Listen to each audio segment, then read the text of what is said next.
friends who come and gone, giving journeying blessings as they move, be with us as we stay here in our meditation and quiet. We ask it for Jesus. Amen. Well, now,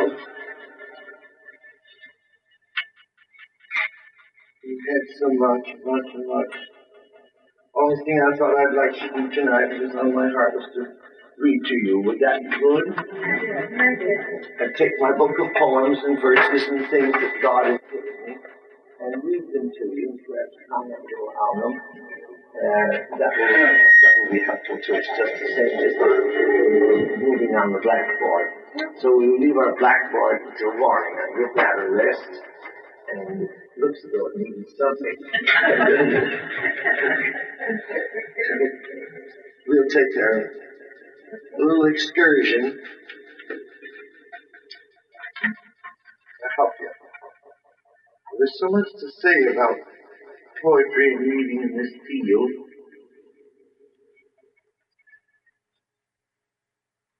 I think I'll read you from how many of you have a copy of this book?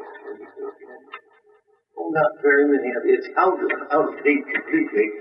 The Methodist book Concern people put this out for me a number of years ago. And it's such a chore to re-edit the book because it always has to be revised, and there are things I want to take out. And I have material up now to make a second book. I have it in my desk, material. But it's an awful chore. Has anybody done even a little work on a newspaper for a week? How do you know there's plenty there? Well, then try to get out a book that is supposed to carry. It's too much. So I rather neglected doing anything with it.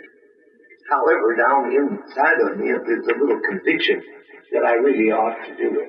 I should gather material that I've gathered in the last few years and assemble it, and organize it. And it's a real chore. So that's real vacation I have. I think I'll read you just a little word that I wrote concerning poetry, so that when you read it, it might help you. Not too often I get it, a group of people who like it, because so many people are not poetry-minded. And of course I'm not quarreling with them if they're not, because it's like music or any one of the arts. You have to have an inner consciousness of it. A word about poetry. Poetry does not make its primary appeal to the reason. It has to do with the heart and its emotions. Through scientific deduction and the principles of philosophy, we may storm at the reason forever. Yet if we do not feel the truth, it is never ours. In other words, what I said before, truth must be personalized within us if it is really ours.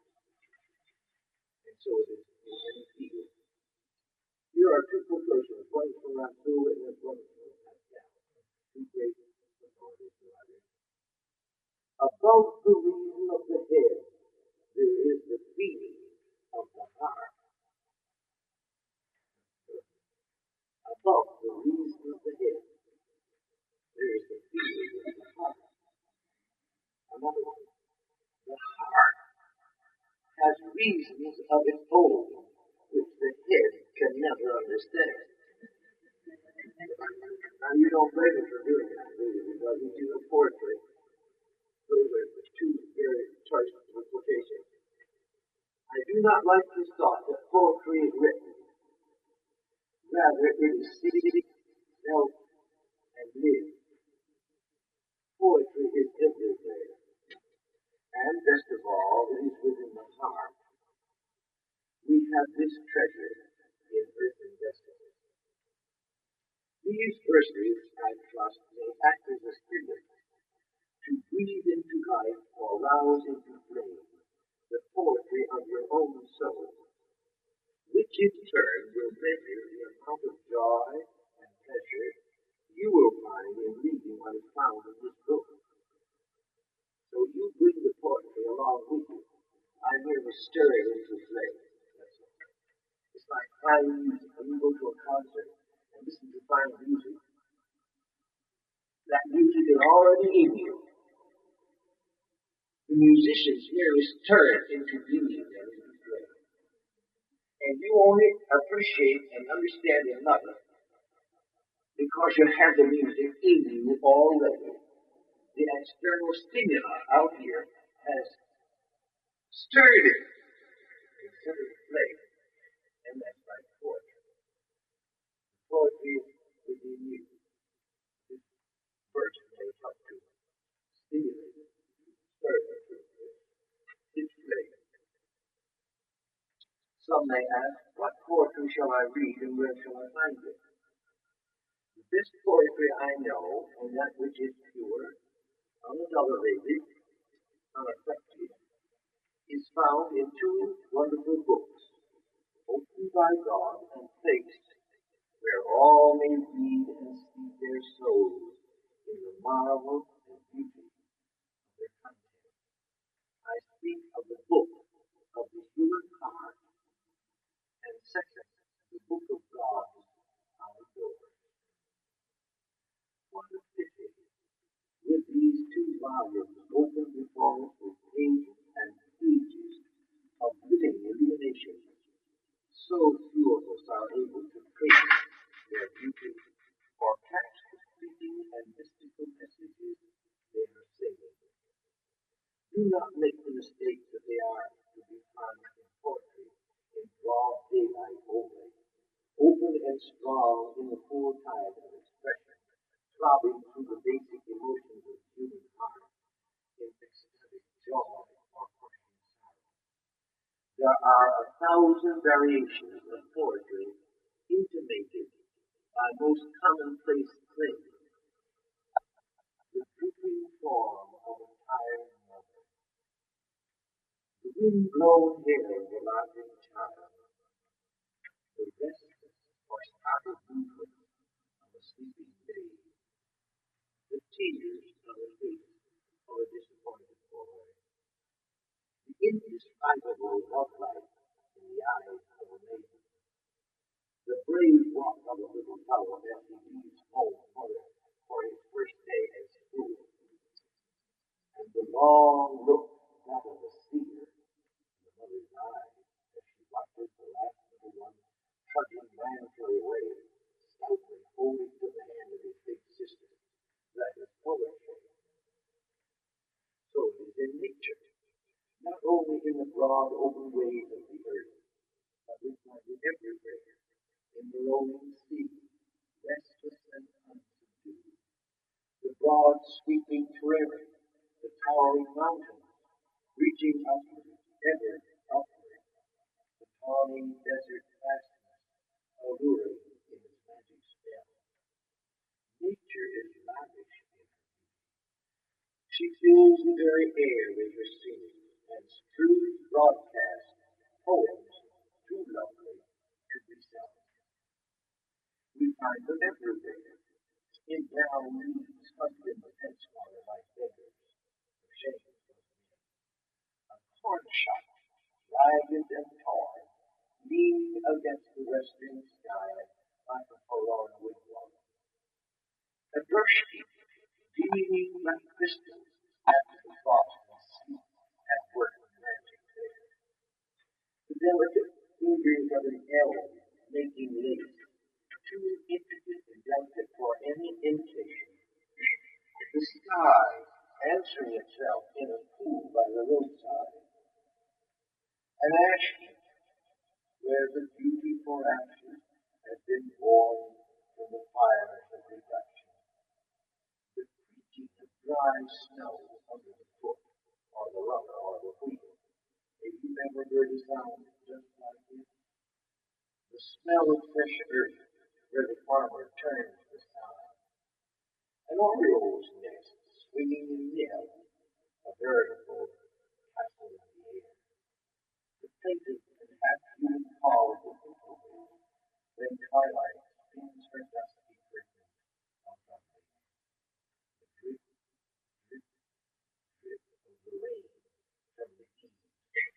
One is snug in bed. The world seems miles away. That's poetry. Oh, you really is. All poetry. So I just wrote that as a little preface to put in, and it will help the people. Now here, at this, I'll read this as I have to come along. I wrote to you the poet's price the other day. Catching truth. I caught a flash of truth from the day. How daring ignorance can be, and shut it up within my heart, a flame that danced inside me. It scorched hypocrisy and shame, and from earth's bondage set me free. Its beauty searched my trembling soul, and bared my inner self to me. In spite of the pain, I love the flame which woke within my hungry heart 10,000 songs I cannot sing, too subtle.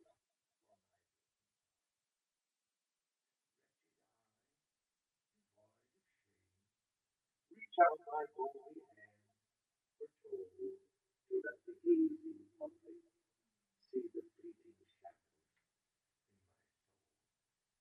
And while they gaze, they call for song.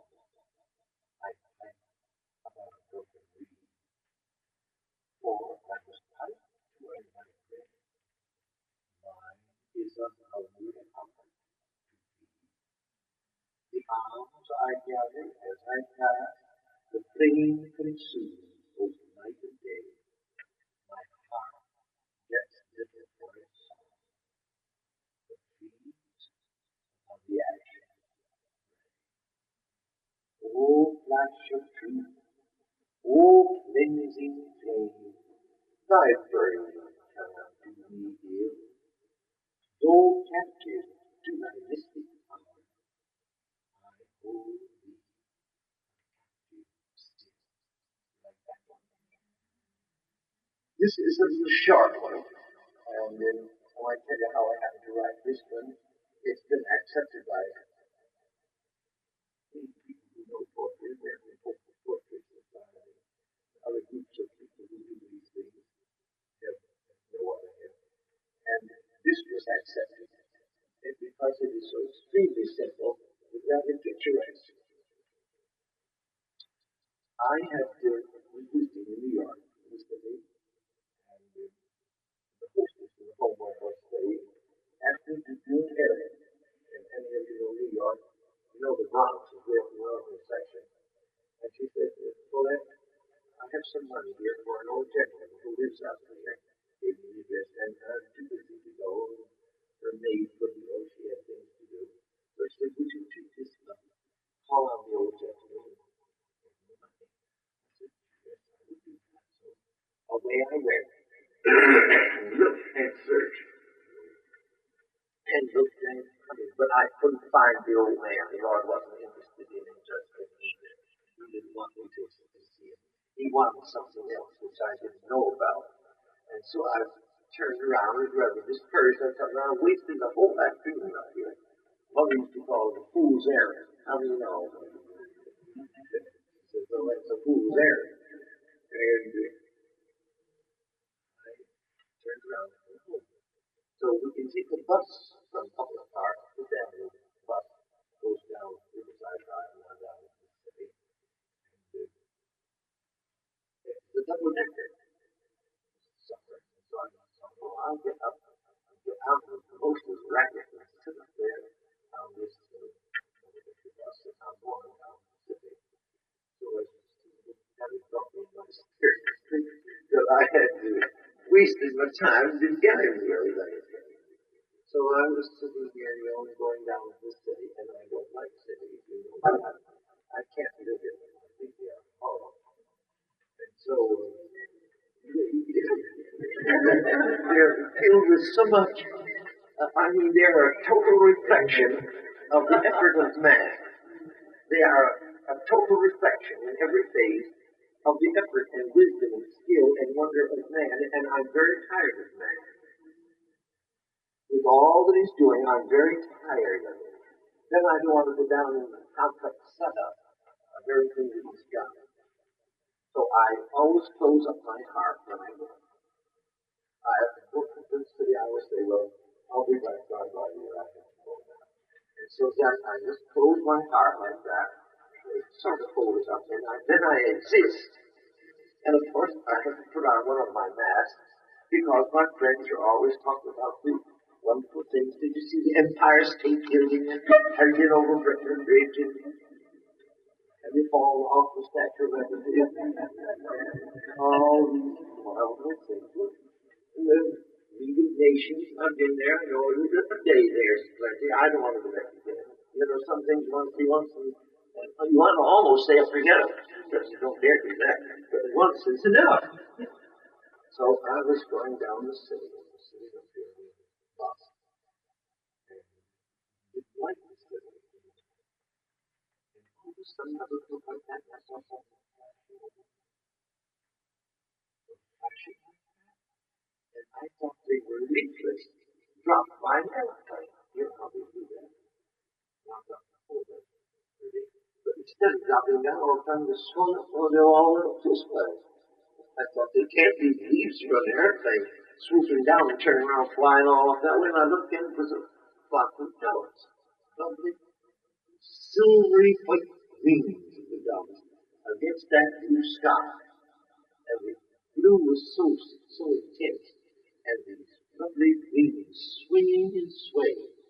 Now, you've never seen a flock of doves fly right in a straight angle like the ducks when they come from them.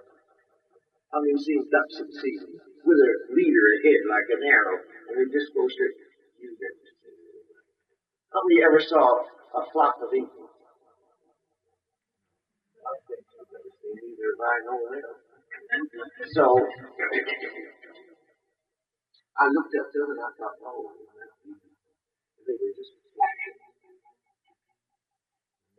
Way down, swing up, I mean, I'll go way up and curve. Oh, I was just so fascinated. All the unhappy feeling left me. I just watched it like that. And I thought, when I see anything like that, I was talking about my other way. And I just had to know, oh, thank you. Thank you. That's so wonderful. And I felt in spirit that God just smiled. Just as he swung by in that, just as if God was coming down there, he just smiled at me. And now I'm thinking that. Because it had that sense in my heart, in my spirit. Like God smiled. Oh, why? Well, because he is present in it, but he's above it through a separation. Detachment. He was detached. Our very heart. And the birds were present in it, but they were absolutely detached from the whole setup, and it moving so beautifully. And I thought, oh, what a secret. How sweet that is. Thank you, Lord. And I just smiled back. Had a lovely ride.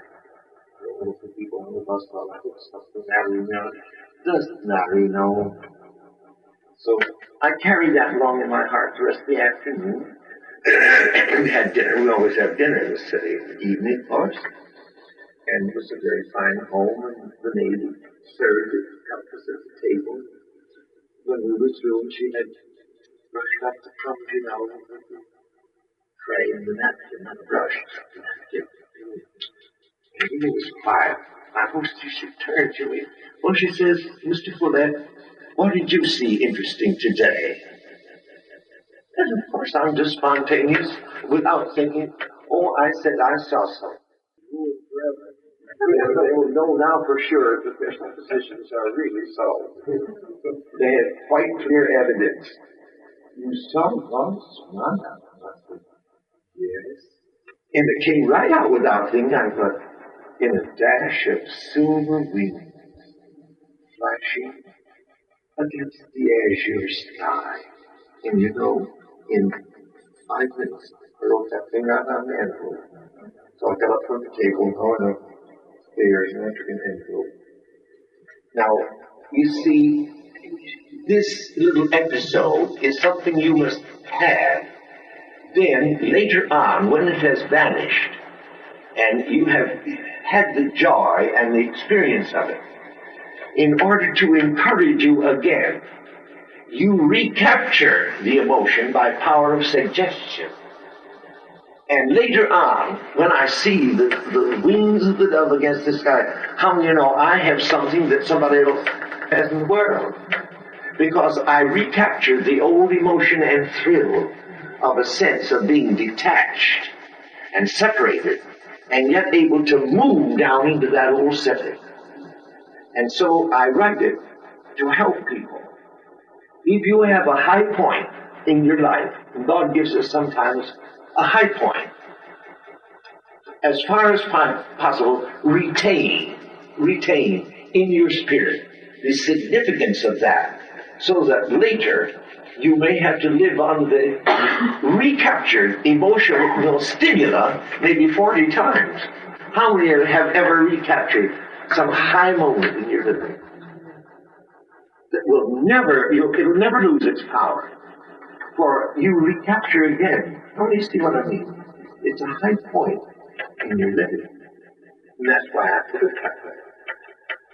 I saw God smile today in a dash of silver wings, flashing against an azure sky, tipping, swaying, sailing high over noisy city streets, crowded with 1,000 things.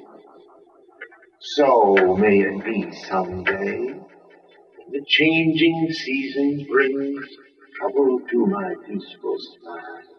Let a song replace the sigh, while his smile my spirit breathes in a dash of silver wings. Don't you like that? Don't you like that? It's very sharp, but it has a sense of something exquisite about it, delicately chaste. It's not beauty in the broad sense of grandeur, but beauty, how do you get me? Beauty in the sense of delicacy and refinement. And so, people have chosen that and used it. That was one of the poems that was selected and so short. Well, now, I can't read this. Truth, not of course. So I don't know just exactly what I will read. Here's one. But when I read it, people, this curiosity in the heart. How many have it? Come on, let's all.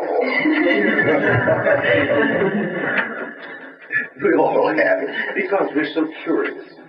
And there's some things in some people arouse the sense of the curiosity of it better than in others.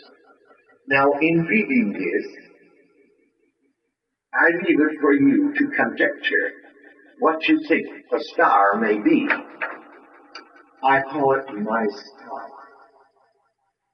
Because you see, in our experience here, God grants us the privilege of a star occasion, which may be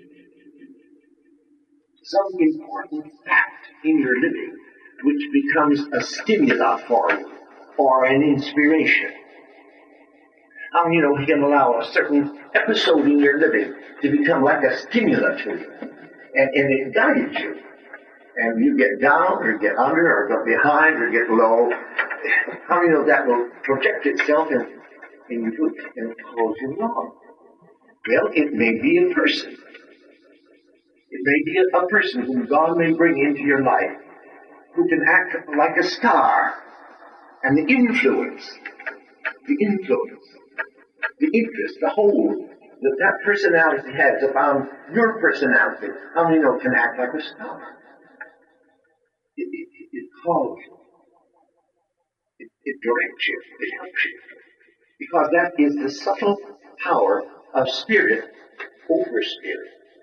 Well, you can go into all sorts of imaginations, finding out what this star may be. And what amuses me, this somebody, it was across the continent, read this poem and wrote and said, "Dear Brother Follette, you read this lovely poem of you concerning your star. Would you mind telling us who the star is?"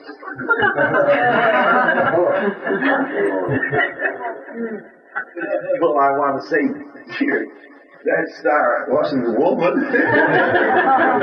They're so interested in wondering what star had ever crossed my horizon. How lots of people wonder about those things.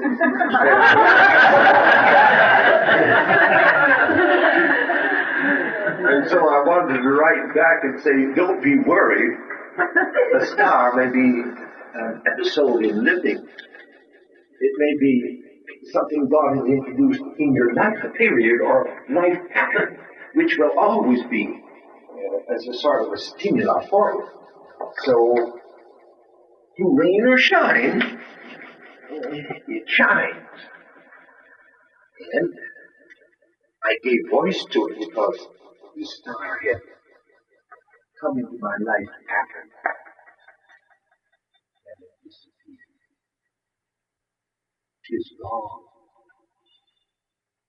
I saw it drop throughout my sky, behind that rugged mountain high, a star that bloomed for me from out the deep, and gave fair light to guide my feet.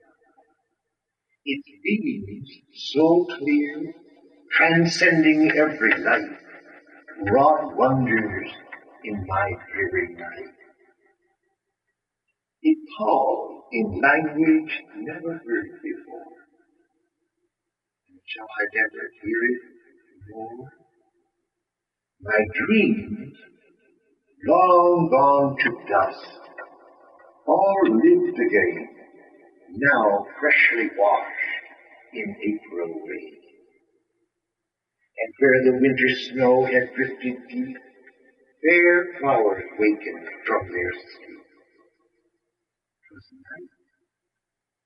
All the shadows dim and gray were harmless ghosts of yesterday.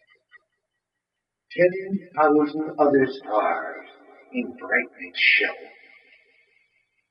In my heart, one shone alone.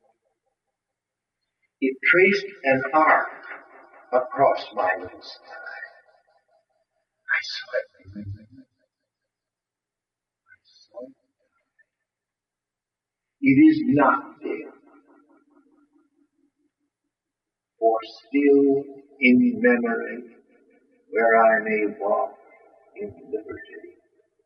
At night I often gaze up in the dark and bid my weary spirit that I might hear that voice again and feel once more the April rain and find the little flower ghosts that grow where long has lain the winter snow. 'Tis night again. My thoughts with shadows fill. 10,000 stars are shining still, but one has traced an arc across my sky. 10,000 other stars may die. How many of that real value? How many of that studying the public sees the fleeting shadows in my soul? So that's rather interesting. It's picturesque, but it has been acknowledged, and so I think people do know about it. For if they think it's all right, I suppose I'll have to do so too. Because I never know. I really never know. I used to go to Mom and say, Mother, now I've written this. Do you think it's all right? Does it sound right? Does it have any sense? Oh, yes, I hope Mother was a little philosopher, and so she knew that to say very much about it. This one I want to read in couple because it has its sequel.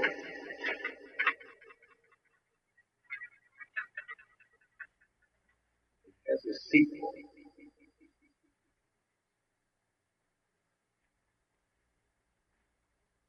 It's just a little pair, but I think you'll like it.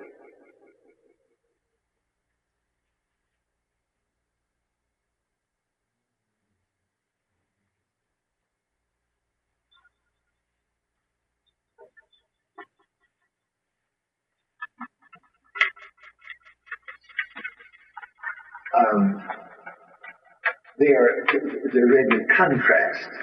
This first one I call Confession. And I hope you will be honest enough to enter into it. Now, I'm saved, and I'm dedicated to the Lord, and I'm filled with the Spirit. And all is clear between the Lord and me as far as I possibly know. And I'm walking along with Him. But how do you know that doesn't eliminate the fact that you can detect and sense a lot of unfinished work within? Be very conscious of it. So this I call confession. It has to do with the old creation and the old life in the old creation. The old self, which He doesn't pull out by the roots and drown in the Pacific Ocean. The old life is left. We are to lay emphasis upon the fact of the new. However, the old one is still there. And if you don't believe it, sometimes He will let it give evidence so that you will remember it. But you never give that in a testimony. Don't ever tell anyone about that. All silently, He paces back and forth within the narrow confines of His cell, a hungry panther hidden in my heart. I do not hear His steps, but then full well I know He's there, for many, many times I feel His cushioned feet upon the floor, as wearily He makes His endless round, and sometimes puts His paws up against the door. At night, when shadows lurk within His cage, two strange lights gleam and glow like balls of fire. His eyes, in fruitless searching, penetrate the darkness with their hunger and desire. Well trained, He does not vent His passions fierce when thoughts of broken dreams would haunt Him sore. His rage is spent. A captive, He is held. To gain His freedom now, He tries no more. This phantom, this panther, is a phantom in my heart, and knows no life apart from that I give, as only as I loose the chains of thought that He has power thus to live. You follow that? Well, that's rather negative, and so the Lord helped me to give the complement of it in our new creation. Still the prison house. Still the prison house. While dwelling in this prison house of flesh, and bound by limitations of its clay, my longing spirit waits to take its flight to realms beyond this little life and day.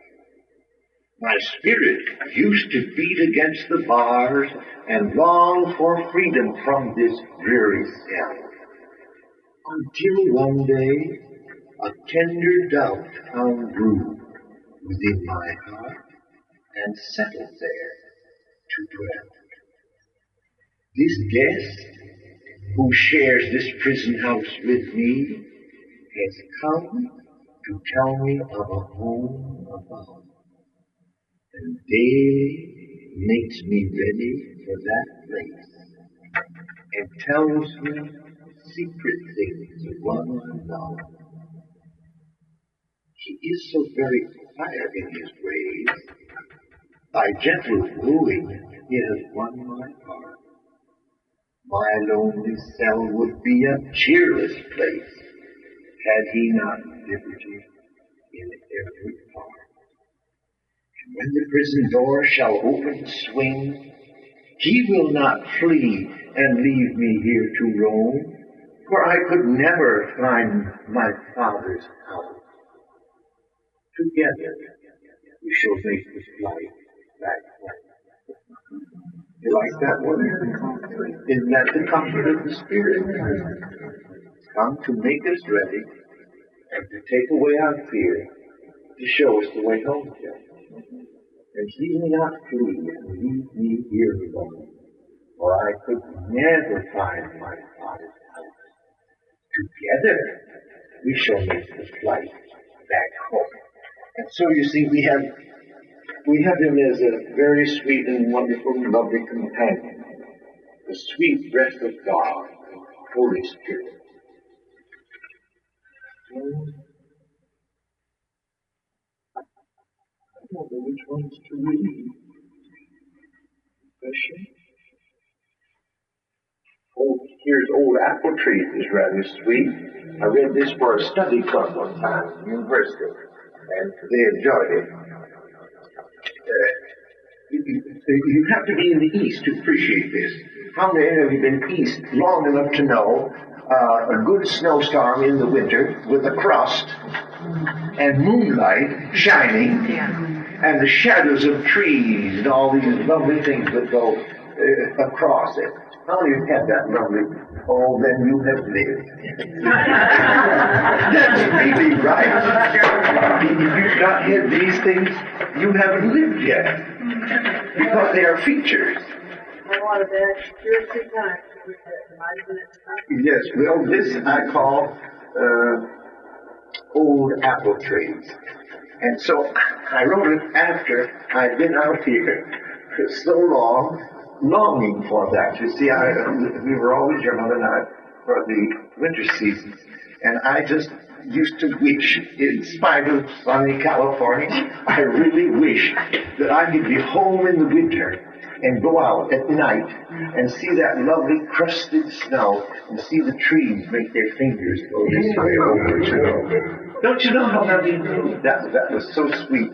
So the first winter that I left California, I just wrote that. And so I'll read it to you because I want you to see what it is. You see, these trees are like personalities to me. They are ministries. They minister to you. I love old apple trees. Old trees, slant and bent. How many ever saw a straight apple tree? No, you didn't. No one has ever seen a straight apple tree. If you let it alone, how many know it has a natural bent of its own? It has a certain slant. I've seen hundreds of them. I love old apple trees in bloom. Old trees, aslant and bent, replete with strength from every storm the many years have sent. It matters not how very gnarled each branch and limb may be.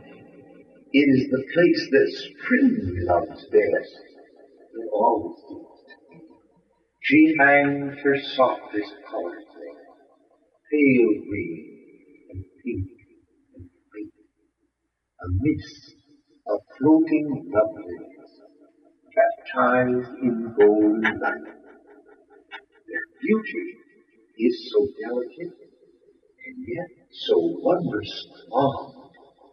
It binds and holds my trembling heart as with a magic wand. Oh, that sweetest liquid note that only robins bring when to the apple trees they come to mate and build and sing. Dear apple trees, abloom with life, you make my heart to beat. For you have caused another spring within my heart to wake. I love old apple trees in bloom, when songsters all have fled, a bloom in white on winter nights. Spring lies cold and dead. The ghostly moon makes shadows then across the crusted snow. Restless the branches bare, restless wind sigh. I love old apple trees in bloom with every blossom gone. Then, when my heart is nearest them, they sing their sweetest song. Old apple trees in bloom, you know, not only bloom, but sing. Flowers and birds, they come and go. Theirs is eternal spring. Like that one? You can enter into that, can't you? I want you to.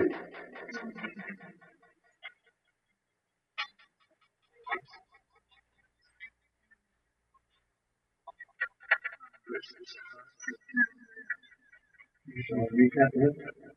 I'll do that one too. Shall I read my dandelion? Now this I wrote in California, you see. This is California one. Well, what I want us to recognize in this is that every one of us can make our own judgment or criticism, because naturally we have a sense of judgment and a sense of values. And it isn't wrong that we make those, or we wouldn't be intelligent creatures at all. But how many know what I mean? We have it in our power to discern a situation or see a thing and pass our own intimate judgment of like or dislike or pleasure or not. That's the way we're made. But sometimes that inner natural disposition to judge is quite awry because we don't take into consideration the fullness of the thing that we are evaluating, the thing that we're judging. We don't know it perfectly. Therefore, our judgment sometimes is very much awry. And so I quote this, a quotation that we had when I was little. We had roll call in district schools. And I was brought up in district schools. And of course, our fashion was when roll call, we had to stand by our desk and make a little quotation, or say a verse, or a rhyme, or something of that kind. That was your name. And I love words. You know what I do? How do you know I love them? Because they are my medium. That's the instance that I have to convey my thought, and I must work with my symbols all the time. The words are merely the symbols. They're not the reality. They are the symbols to suggest. So I've always liked words. I love them. Even when I didn't always know the meaning of the sound of them. Fascinating.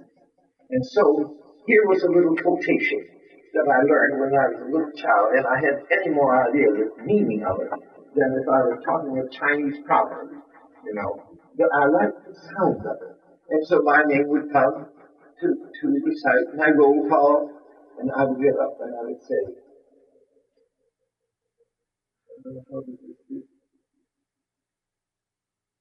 anybody can criticize, but it takes a noble soul to appreciate. Isn't that good? How we know the truth? Anybody can criticize, but it takes a noble soul to appreciate, that is, to understand it, to evaluate it. But anyone can touch the criticism. So I used to like that so much. Anybody can criticize, but it takes a noble soul to evaluate it, to discern the real situation. And that's true about any issue in which you're dealing. When we go to estimate the person, how do you know we can't cast a very true one because we don't know the personality. We know a few fleeting external reflections, but we don't know the essence of the thing that produces the reflections. That's the trouble. But we try to trace it back and think, well, if it made that kind of a light, it must have something in there that made that. That's very good as far as it goes. But it doesn't go far enough for a complete analysis. And so I like to think of that in relation to people. Sometimes our first judgment of a person is very, very limited because we don't know anything about the person excepting the little external flare or flash that is common. That's about all we have. So I wrote this, and I dedicated it to a person who had been a great help to me in my earlier days, coming out of high school and coming along, who understood me better than a lot of people. And I didn't understand that man. He was a doctor of divinity. He was a great scholar and all. But I always admired him so. And I thought there was something there that was wonderful, beautiful in me. And I didn't know what it really was. Something was up where I found or a visitor or something of that kind. Well, to get my medium through which I can project my philosophy, how do you know I must have a medium to carry it? I always have to have a medium to tell it for me. So I stand back and I poke the medium full, then I let him go out like that, and he goes out carrying it. That's how I wrote this poem. It's when I had the cabin yet, down at the old school. And I had gone up street on the avenue, you know, do a little shopping. I was alone, and when I came down, along the sidewalk over against the bank, there was a dandelion blooming over and above the big yellow one like that. And it was all out of season. How many know you see dandelions? I saw something like that. And just as I went by, I talked to things. Notice what I did. I just casually, you know, I said, "Oh, you lazy little thing. What are you doing here?" Just remembering that I was I didn't mean to be bad in my criticism, but it just spontaneously came out. And I looked at him and said, "Oh, you lazy little thing. What are you doing down the street?" Well, when I got down to the cabin and it was quiet, I felt kind of convicted. And I thought I had no business to have that attitude toward that little dandelion. No, I hadn't any real right to feel that way toward it. He was taking care of his own business. He was singing. I heard him sing. His voice was yellow. Yes, it was. And how many know it was very mellow? How many know it carried moonshine? It had all those elements in it. And it sang just as I was going by. In that dust.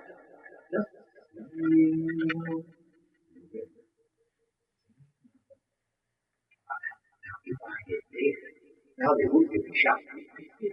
I felt like I should go back and apologize. You know, I really did. I really felt that in my heart. I really did. Isn't it good to be different? I don't think I could live a prosaic life of some people who never seem to know anything but God, of course, glory, but I know a lot of other things too. And I felt just as if I wanted to apologize for that.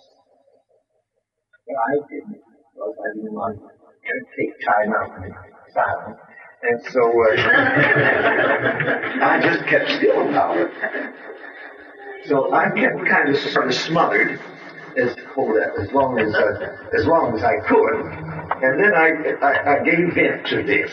And I have dedicated it to this DB, whom I found out afterward why he was never married, why he didn't live like it. He come from a family, and he was the oldest boy in the family, and had to surrender what you might call his vocation, life, and all the things he wanted to raise the family. You get me? That family dragging on ripped his life, you might say, and yet it was the means of making it. Well, now nobody knew that. So he had no time to get in any love tangle and get married. He was raising 8 children. I know you have to leave folks like that alone. Now don't say, did he ever have an affair? Yes, my dear, it's none of your business. Do you get me or don't? That man had lived, and he aroused admiration in my heart. I thought, that's noble, that's wonderful. Now, nobody else, they had their suppositions. How many know none of them could analyze the thing? How many of you think that they had power enough to discern the situation? No, they made a surface discovery and came to an artificial conclusion. So I dedicated it to that one, and I've made out that this dandelion now, lazy little dandelion, low blooming in November, with Mayflowers gone and the birds all flown, you've nothing to remember. You miss the pageantry of spring and mystery, of waking to life and light when hope and joy were busy in the making. You never heard the robin sing before an April shower. You never knew the faith one finds in nests, in leafy flowers. Ecstatic joy belong to spring, ethereal and fleeting, but never lost to memory. It granted her a meeting. In autumn's golden pageantry, your mellow voice is waking sweet songs and flowers on the earth her winter bed is making. How brave to sing without a spring, and have no note of sorrow, contented thus to stand today and stand a ghost tomorrow. Royal little dandelion, lone, blooming in November, spring may come, spring may go, to sing I must remember. How do you like that? How many you get it? You get it? Now you love these dandelions when you see them. Well, really, if they got into your lawn, if they got, I know all about the lawn here. I have one. So you like my dandelion? Yes. How many you see shines in splendor, making all ablaze light? I am mindful of the corner and the moonlight. Though the music loud is ringing, coming to us from on high, in a corner by its mother, I can hear a lambkin cry. Lamb of God, in lonely manger, do you hear the lambkin bleat? Does the cry mean something deeper? Angels' music sweet, little pastoral lamb, I hear thee.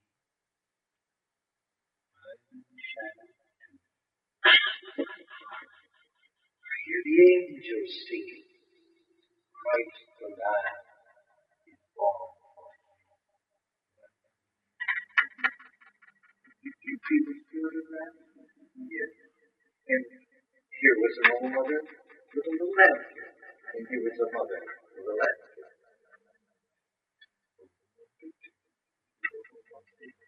So I wrote that one.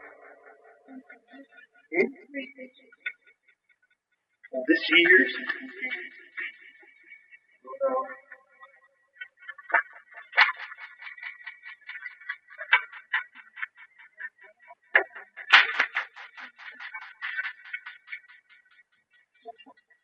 it's disappeared. May I read another one? Here is one. This one I wrote in remembrance of me. It's taken from the communion service, where he says, eat and drink in remembrance of me. It's a memorial. It's a memorial. Well, then what do we remember in this memorial? He told us what to remember. And I put it on the larger scale of my heart and life. I hungered long. My heart cried out for food. Unsatisfied, I turned from stores of earth, for they had naught to feed my soul. The earth with barns well filled lay sore in dirt. The pangs of hunger bid me cry to God. He heard and fed me in his own way. With portions from his hand, most costly food, none other than immortal bread and wine. The food was not preserved in well-shaped loaves. Bread must needs be broken if it pleases, and truly ministers the light divine.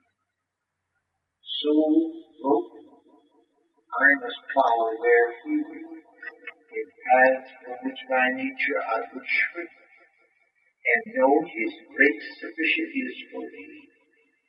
Now as I eat the broken bread, he says, take this to me in remembrance of me. He also gives me drink whene'er I thirst. A full-run cup he holds with tender hand. My trembling lips now press it, and I drink. Bitterness I do not understand. The mystery of pain is mine to share with him who giveth grace so full and free. A secret joy is mine to hear him say, this drink ye all in memory of me. So how do you know the communion service that we really have in the group projects itself to the daily living? That's where it really moves. How many can see that? The broken bread is not only the symbol we take to the altar with. That is the symbol. The reality projects itself into daily living. Broken bread. And we are broken. And we accept breaking. Because he says, accept your breaking too in your fellowship. Accept your breaking. Do it in remembrance of me. And so it is with the cup. He holds it much later than the service of the later.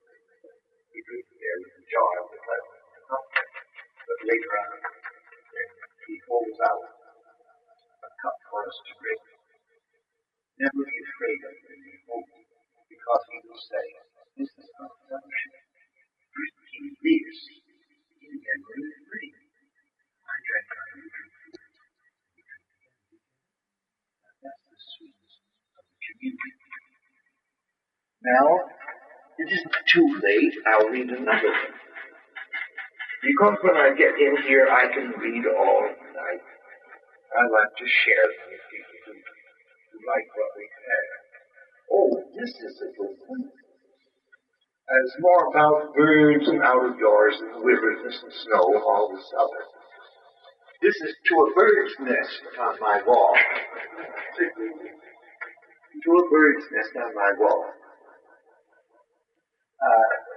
I've told you before that these little incidents in life are means of transport. The sense of things that you can smell. How many know? You can take, sometimes when you're out of doors or you get a whiff of anything, you're transported right away. You aren't right there. You're seeing and feeling 1,000 things. And I like it that way because I'm very sensitive. And now my senses seem to be more than acute. Because I seem to, they push out and they react in me and I suffer. So I say, well, Lord, I wish you didn't see. Mama used to say, dear, you see entirely too much. Well, I would say, I can't help it. I just see it go. Don't see that, but you watch it go by, it's like that.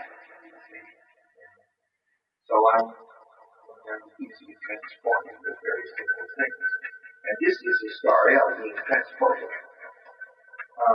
It was winter time, and I've been over in the fields getting my greens to decorate on our manor. I had a manor in the old home, the old house, over 800 years old. And this is natural. And I like to go out and get my arms full of greens and bring them in and bend the mantle and put my glass work there and the candles. And it was real pretty. And every fall and every winter, I had to go through my ceremonials. And this time I had gone out to get some greens. And I had boots on all buttons, and I was climbing through the snow. It was up to my knees. And I like old-fashioned stone walls they have in the East. Some of you never seen them. How many have seen an old-fashioned stone wall? And how many know there's nothing more artistic and beautiful? They are so original. There's none of them alike. And they're sturdy.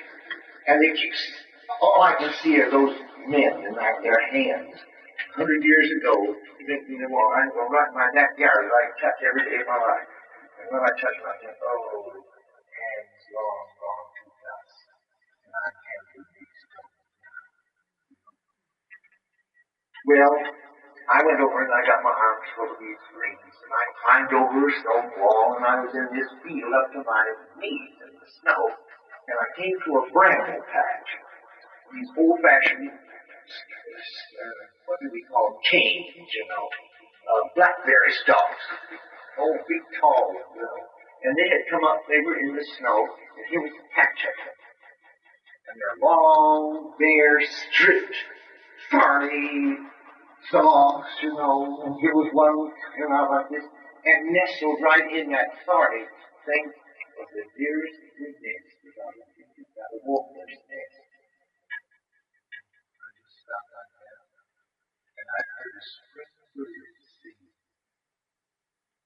And I saw the nest, and I saw so many things standing there like in the snow. And just charmed me so.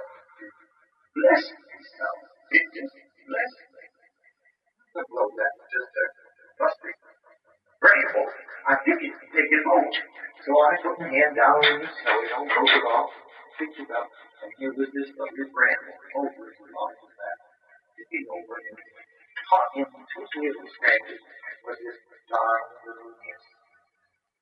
So I laid it on the greens and took it home. Mother met me at the kitchen door and said, well, dear, did you get the greens? I said, yeah, I got good ones this year. Yes, she says, what's that? Well, you know, I said, Mom, that's a poem, but it hasn't been sung yet. Wasn't that right? I said, well, she always took up with me. So I said, it's a poem, Mom, but it hasn't been sung. So I took it in the house and I hung it over one of my pictures that I had made. How many have seen that? Oh, you know this is it. I hung it over that picture of the woods. It's a rustic thing, very, very good. It's fragrance. It was on exhibition. Larger than that. And it was right in keeping. So here was this lovely spray with a bird's nest on it against that marble wall. And hung there for quite a long time. One time, the head of the English department from the college was down calling. And she knew me. She said, Follette, what's this here? But that's one of my poems. Elsa said, you sing it.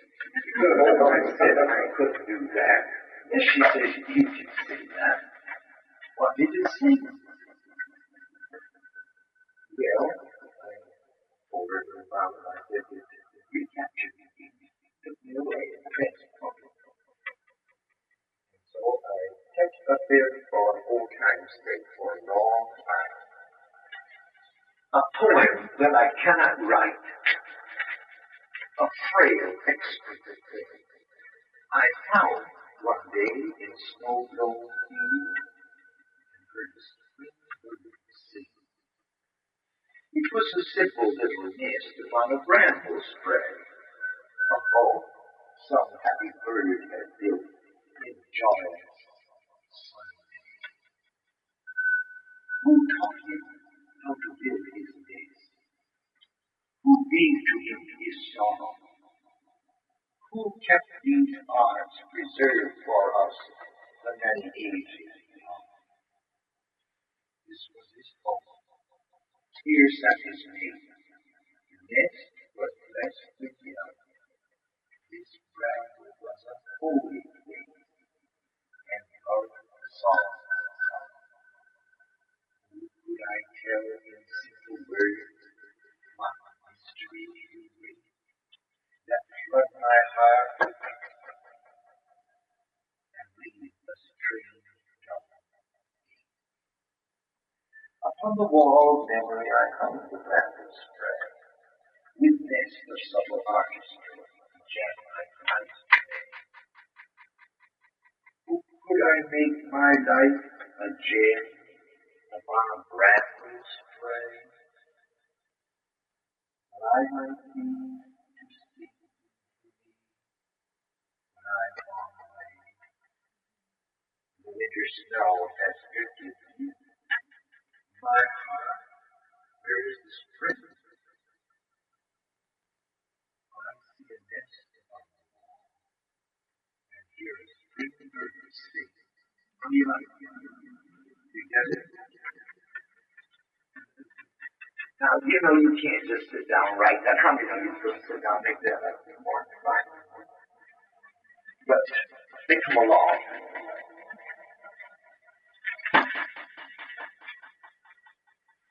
I have to hurry. I'm helping to think of another. Do you have a neglected guest there that is I don't know that I have that. Here's one that's a little interesting to you. How many of you know something about memory? How many can remember lovely things? How remember some painful things? Well, that's all right. Turning, turning, ever turning in my trembling heart, flashing in the noonday splendor, never a sword is buried where no man may walk. Phantoms of sweet dreams still linger, and grim specters. Two keen edges, ever whetted by my thoughts that flame, press the hunt from the flowers mid the thorns that sting. One blade opens up sweet vistas through a woodland tale, where the music love is making fills the fragrant air. But the other blade is whetted, and must cut its way to a prison house of captives of another day. Disappointment, blindly waiting, stars in color, dare not moan, but sing in silence. Pain has made them dumb. Turning, turning, ever turning in my trembling heart, memory may bless or grieve with her subtle heart. Leaving shadows. Leaving shadows. Leaving shadows. But if the shadows can help you, that's all right. That's all right.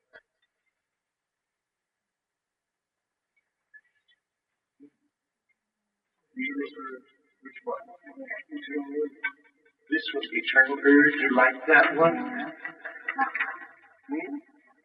Talk about this one. Well, you enter into this because you are enough in God and enough in the Spirit to appreciate what I mean by the eternal urge.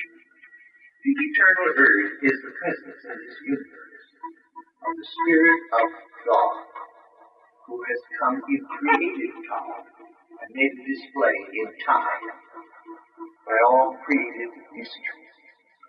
Now that's all brought forth by the Holy Spirit, who is, after all, the eternal urge of God, pushing his way through and bringing into his power and under his power and moving all that can respond to him. All that will respond to him.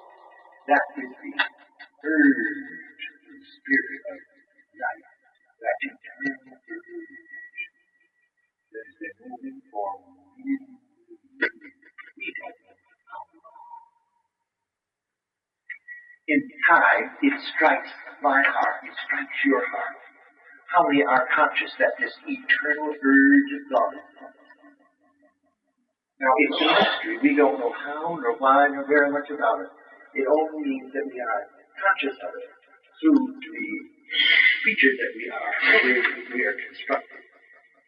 So, I wrote this to tell you about it, this eternal urge and its power and effect in us. Eternal urge, strange pulse beat of my God. Isn't that good?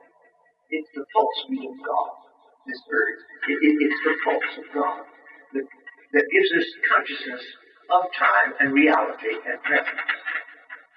God's presence is made because his pulse is God's life.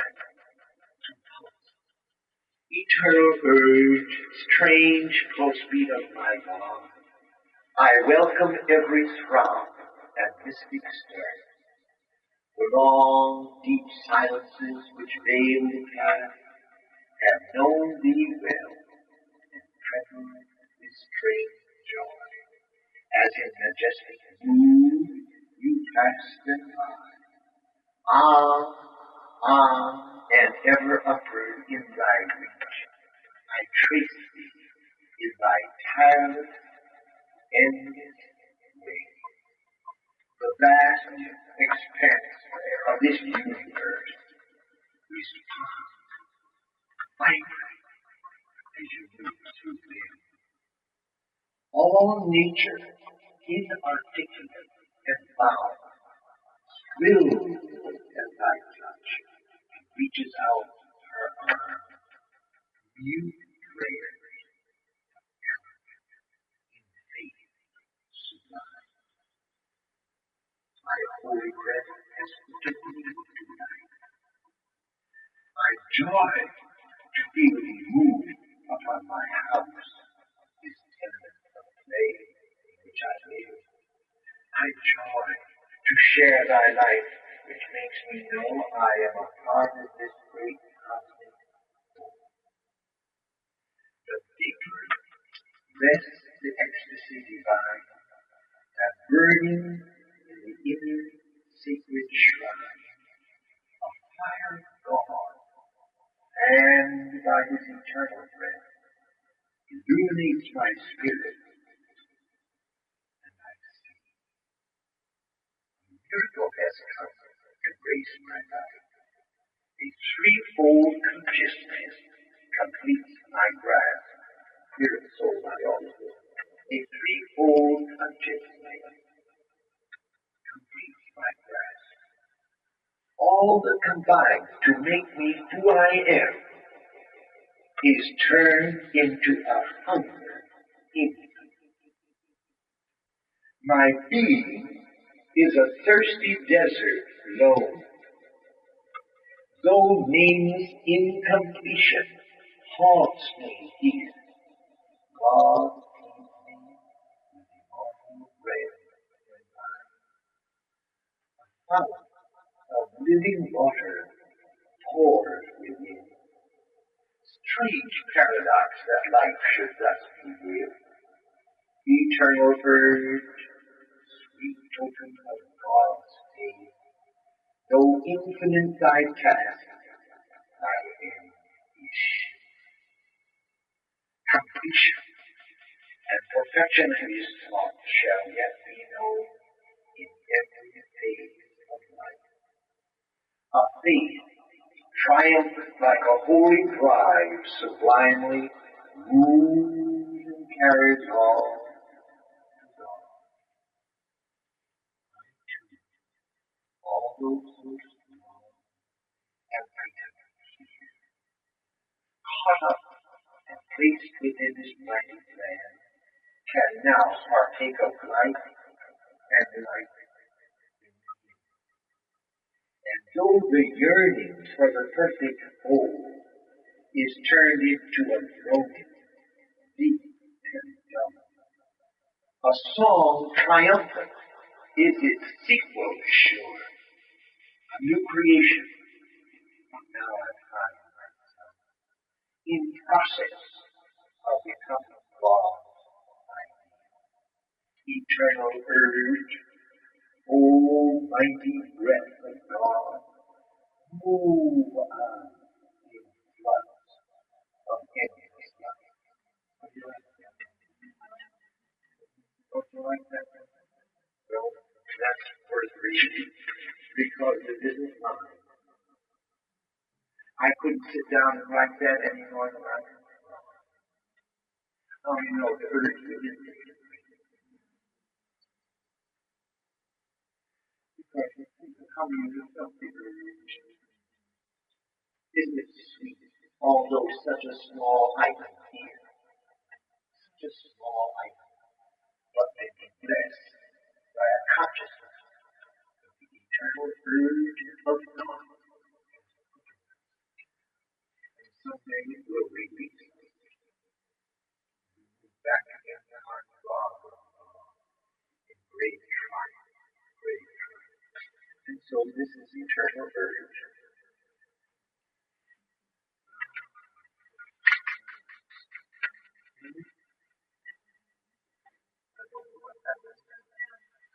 Oh, mercy. I was supposed to. Mountains are singing, here is struck down. Oh, this struck down is kind of hard.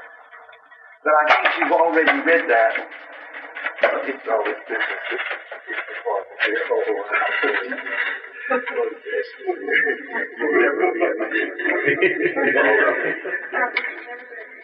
of course, we never do. You never do.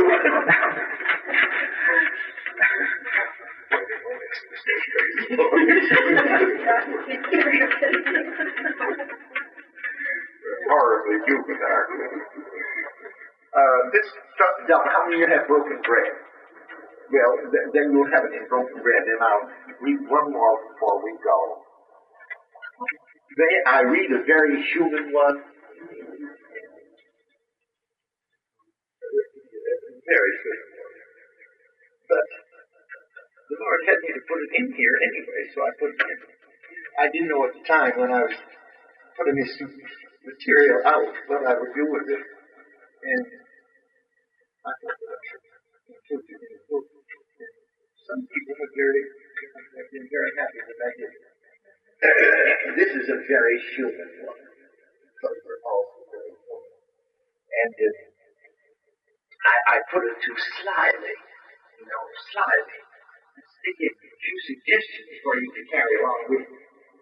Now, when you deal with children, will you please remember that the child world is a place entirely different from yours and mine? How many know he has a world of his own? Every child has a world of his own. Now, that world is just as real to him as the world in which we live. He has not lived long enough to develop his nature yet to adapt itself to the phenomena of life here, because he is so busy discovering the phenomena of his little world and its meaning. Now, he has fun, doesn't he? But when you get big, you don't have the fun he has over there. How many want to sit down on the floor and have fun about things that just fill until his face is like an angel? You wouldn't want to do that, would you? And he cries and is upset all day over the most shallow thing. Well, be still. That's nothing but so-and-so. Dad will do so-and-so. Well, now listen, dear. You know his heart's just as crushed as your heart or mine. Absolutely. Just as hurt. Just as hurt. But we forget it because we have outgrown his pattern. And we don't have very much patience with it. I live in a neighborhood with children. There are 27 of them, and I have that time. And they're free and happy with me. Because they are wonderful. I studied them and know them. I know that I know what they think before they get their thing going. And I enjoy them. I have a wonderful time with them because they trust me. They just talk to me. They're real in the world. I talk all about their little world with them too. And what was so sweet this 2 years ago, this second time your mom was taken in very, very suddenly, died, and left 4 little boys right in steps. And here, he's only just about with that, but he loves to come sit down and watch with me. So this was just shortly after his mother had died. And so he said, you know my mother is gone? Well, she's gone to live with Jesus. But you know, it's like this. It says, maybe she's there, but she's here too. You know, he says, she's sitting right here by me right now, only I can't see her. So I thought, why disillusion him? Let him alone. How do you know what her spirit might have, or the Lord sent an angel to take her place? He had the comfort of it, so he says, well, really, she's right. And he put his hand right on the stone, we were on the first stone steps, on that stone. He says, she's sitting right here by me now. Only, he says, we can't see her.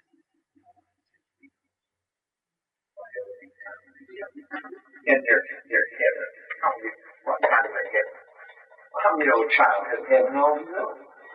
Don't project your heaven with the stars over it, and all this flying around it, and harps and angels. Don't project that into the poor little tired mind of a child. He isn't caring about reigning and ruling with Jesus forever on the throne. It's so tiresome. But Sunday school teachers feel that they must put it in the mind of the youth. Someday you're to reign with Jesus. He's chewing gum. He says, I don't want to.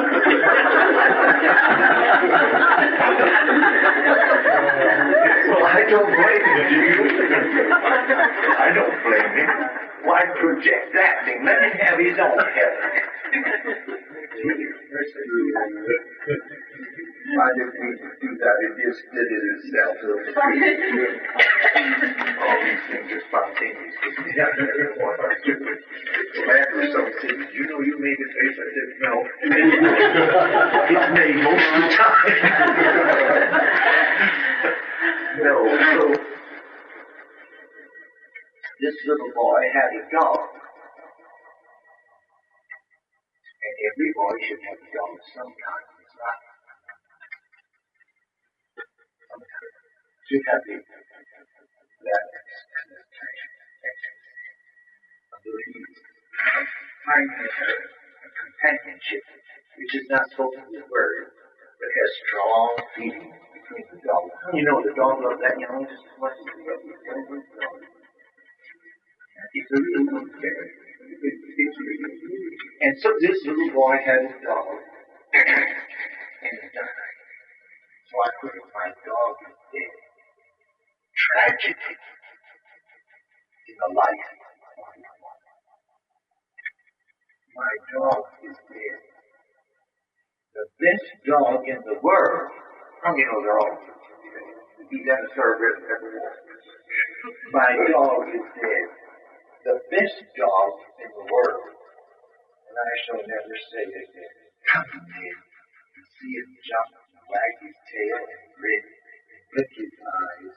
He knew just what I said. I found him in the grass behind the barn when I thought he was asleep. He was so still. And when he didn't answer to my call, I ran and called for Jim up on the hill. Jim works for us. And always liked Ned, too.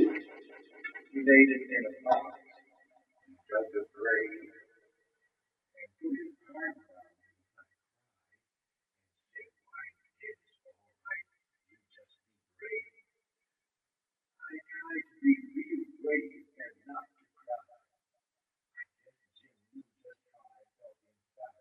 He didn't say so much, but he held me tight and stroked my head until my tears were dry.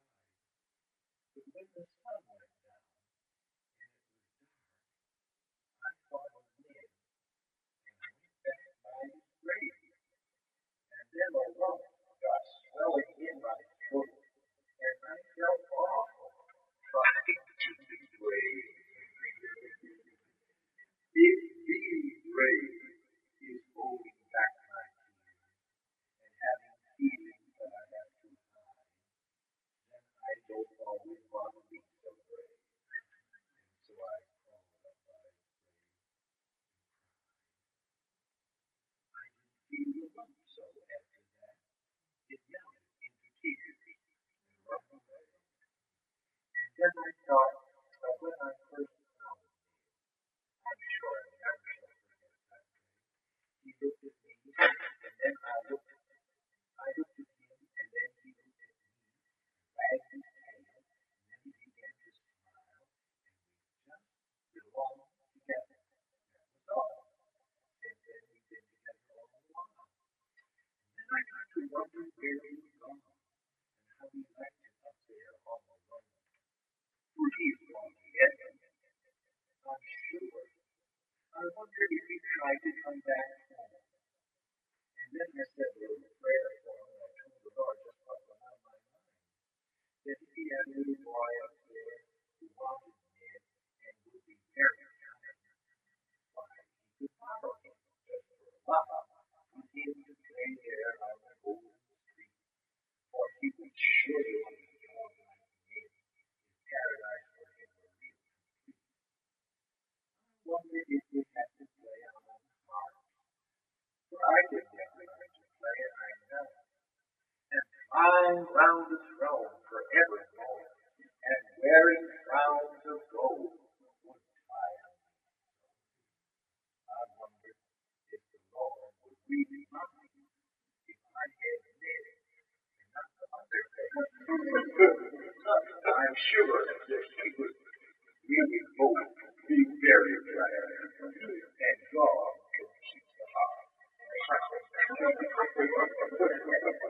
told him I would only lend my help. I really think that way is only fair. The other little boy could borrow, but didn't have to be when I did.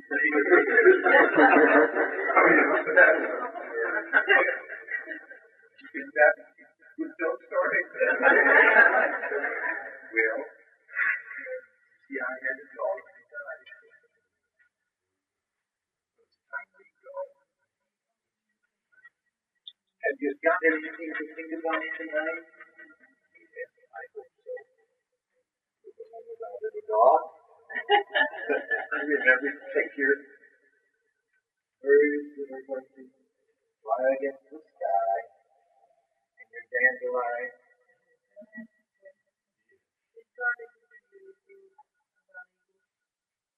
Only is the one that I touched in Waiting on God. I do an illustration of Yellowstone Park. So I've had written all the other creations that you can think of, and they're all ministry. Precious Lord, we thank you for all human phenomena in life that's about us. That in bringing us out and bringing us into being, thou dost let us still remember our natural habitat is here. The here and now, the trees, the birds, and all about given to us. That's a part of our scheme. Help us to know it better and to be able to interpret it and let it minister to us. That as we look out, we shall trace thee in flowers and patterns, which today have been there for a long time, opens toward